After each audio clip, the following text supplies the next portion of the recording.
Hola, bienvenida de nuevo a mi canal de YouTube.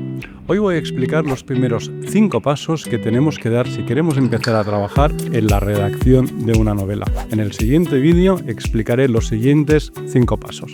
El primer paso es definir nuestro género literario y nuestros subgéneros literarios. El segundo paso es definir la premisa.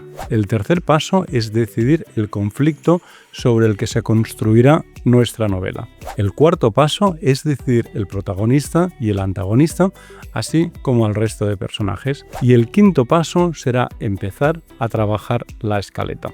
Aunque, tal y como te comentaba al principio, los siguientes 5 pasos te los explicaré en el próximo vídeo, te los adelanto también por aquí. El sexto paso es decidir la voz narrativa y todas las cuestiones referentes al estilo literario. El séptimo paso es el proceso de documentación. El octavo paso es el proceso de redacción. El noveno, el proceso de corrección. Y el décimo paso es el trabajo con los lectores beta.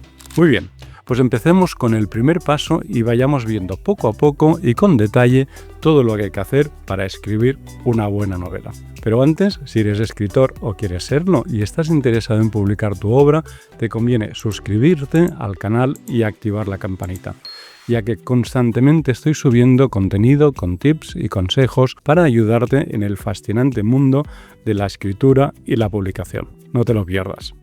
El primer paso antes de empezar a escribir una novela es definir nuestro género literario y nuestros subgéneros literarios. Sí, antes de empezar a escribir debemos decir el género literario principal en el que se inscribirá nuestra novela. ¿Será una novela negra, de fantasía, de ciencia ficción, romántica, una novela histórica? Esta elección no solo condiciona el tono y la atmósfera de la historia, sino también las expectativas del lector. Cada género tiene convenciones propias, lo que llamamos los códigos de cada género, que es útil conocer para saber cuándo seguirlas y cuándo romperlas.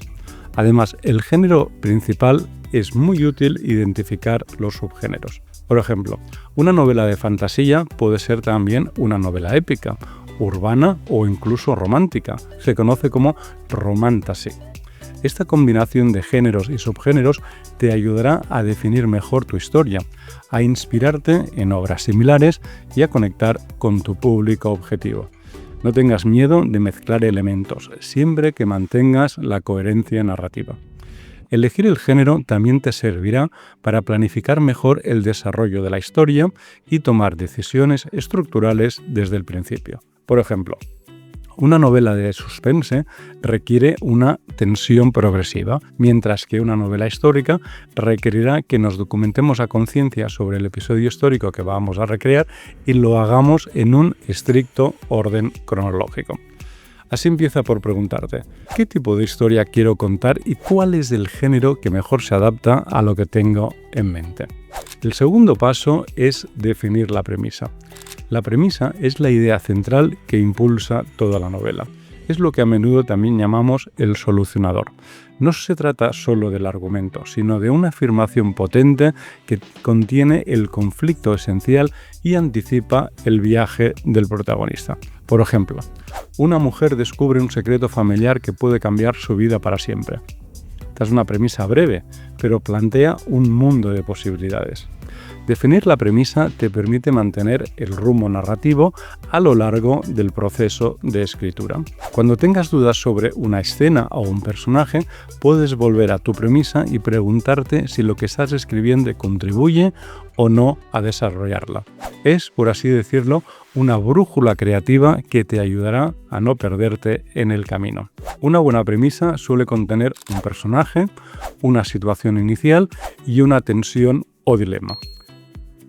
Es, para entendernos, lo que contarías a un amigo o a un familiar si te preguntara: «Oye, ¿y de qué va tu novela?». Si la premisa es sólida, clara y con un conflicto latente, tendrás una base firme sobre la que construir toda la historia. El tercer paso para escribir una novela es decidir el conflicto sobre el que se construirá nuestra obra.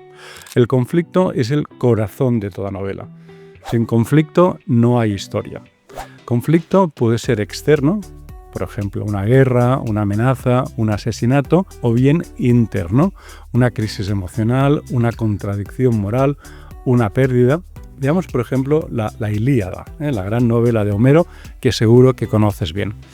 Veamos con detalle en dos bloques, el externo y el interno, el conflicto de la Ilíada.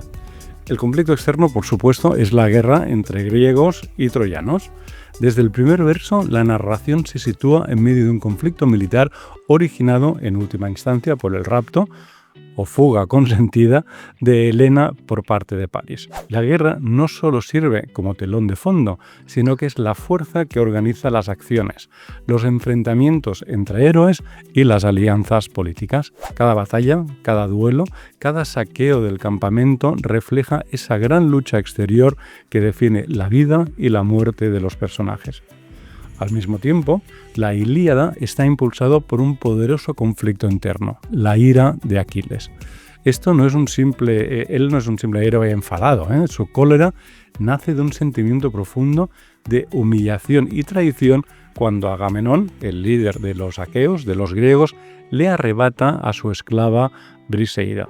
Este conflicto interno, entre el orgullo personal y el deber colectivo, entre la sed de venganza y la compasión, paraliza a Aquiles, quien se retira de la batalla, provocando con ello un desastre para su propio ejército. El dolor, la pérdida de su amigo Patroclo y su posterior deseo de venganza añaden nuevas capas emocionales a esta lucha interna. ¿Cómo se combinan ambos conflictos? Homero entrelaza magistralmente el conflicto externo, la guerra de Troya, y el interno, la ira y el dilema moral de Aquiles. La retirada de Aquiles del combate altera el equilibrio militar y agrava la situación de los griegos, mostrando cómo las emociones personales de un individuo pueden cambiar el curso de una guerra. Finalmente, la transformación de Aquiles, de héroe furioso a hombre capaz de compadecerse del dolor de Príamo, el padre de su enemigo Héctor, cierran el arco del conflicto interno y pone fin, simbólicamente, a una parte del conflicto externo. Lo ideal, en consecuencia, es que ambos conflictos se combinen y se retroalimenten. Elegir bien el conflicto implica conocer qué está en juego para el protagonista, qué quiere y qué le impide conseguirlo. Este deseo y ese obstáculo generan tensión dramática, que es lo que atrapa al lector. Incluso las historias más íntimas tienen un conflicto fuerte si hay algo importante que perder o que ganar. También es fundamental que el conflicto evolucione. No puede resolverse en las primeras páginas, ni permanecer estático.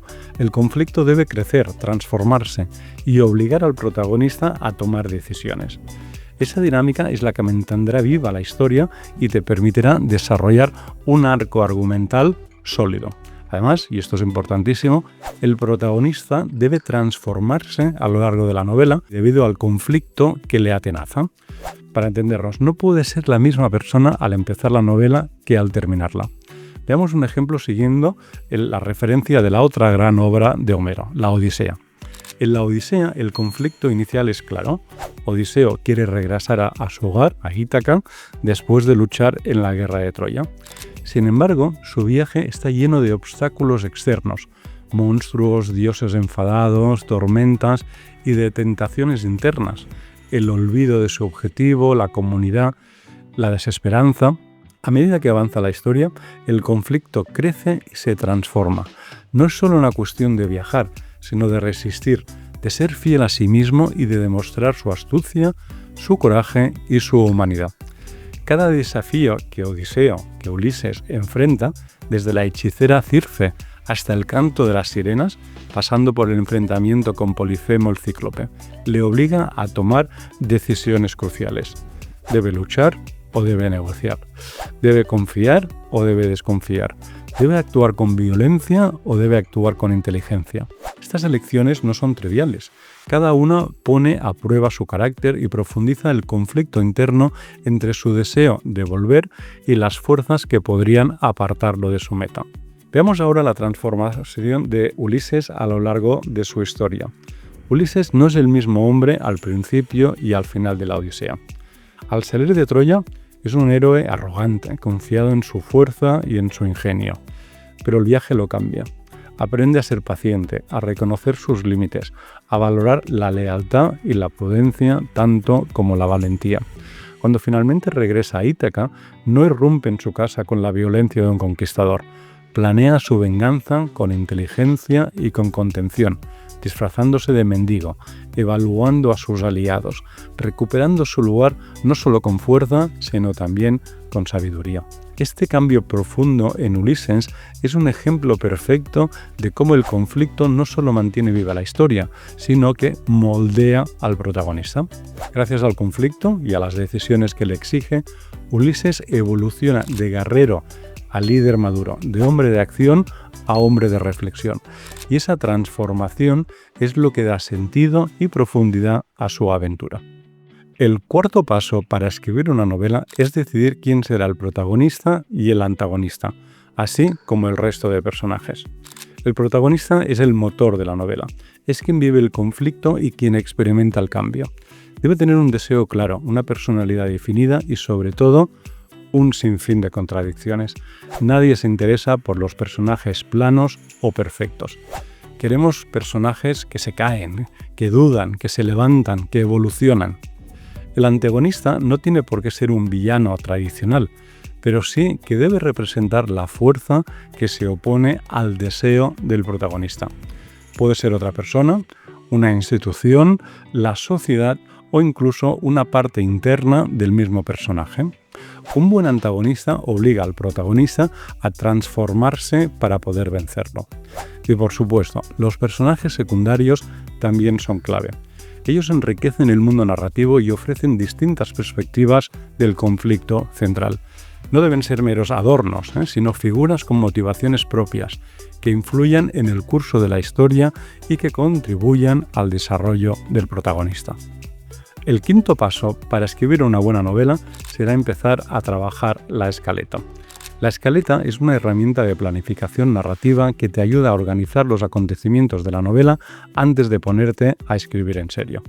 Consiste en un esquema dividido en escenas o bloques donde se anota qué ocurre en cada momento de la historia. Así puedes visualizar la estructura general y hacer los ajustes necesarios antes de empezar a escribir. Recuerda que toda novela debe estructurarse en 3 grandes partes: planteamiento, nudo y desenlace. Trabajar la escaleta no significa limitar tu creatividad, al contrario, te da un marco sobre el que experimentar con seguridad. Puedes empezar definiendo el planteamiento, el nudo y el desenlace, luego enriquecerla con subtramas, con giros narrativos y con sorpresas que el lector no se espere. Lo importante es que haya una progresión coherente y que cada escena tenga una función narrativa. Una buena escaleta te ahorra muchísimo trabajo durante la redacción. Saber qué va a pasar en cada capítulo evita bloqueos y te permite concentrarte en cómo contarlo. Además, te ayuda a detectar errores de ritmo, redundancias o puntos flacos antes de que se conviertan en problemas mayores. Y hasta aquí el repaso a los primeros 5 pasos que debemos seguir si queremos escribir una buena novela. Dedicaré el próximo vídeo a reexplicar los siguientes y últimos 5 pasos. Así que, como suele decirse, stay tuned. Y recuerda que en mi curso Método Mapea vemos con mucho más detalle cómo escribir una buena novela. De modo que si estás pensando en escribir una historia, una novela, no dejes de darle una vuelta a la posibilidad de matricularte. Ya son más de 300 los alumnos de Método Mapea que han conseguido publicar sus obras con editoriales tradicionales. Nos vemos en el próximo vídeo y recuerda, si este te ha gustado, darle like, comentadme sus impresiones o tus dudas en los comentarios y compartirlo con tus amigos escritores. Un abrazo y hasta la próxima.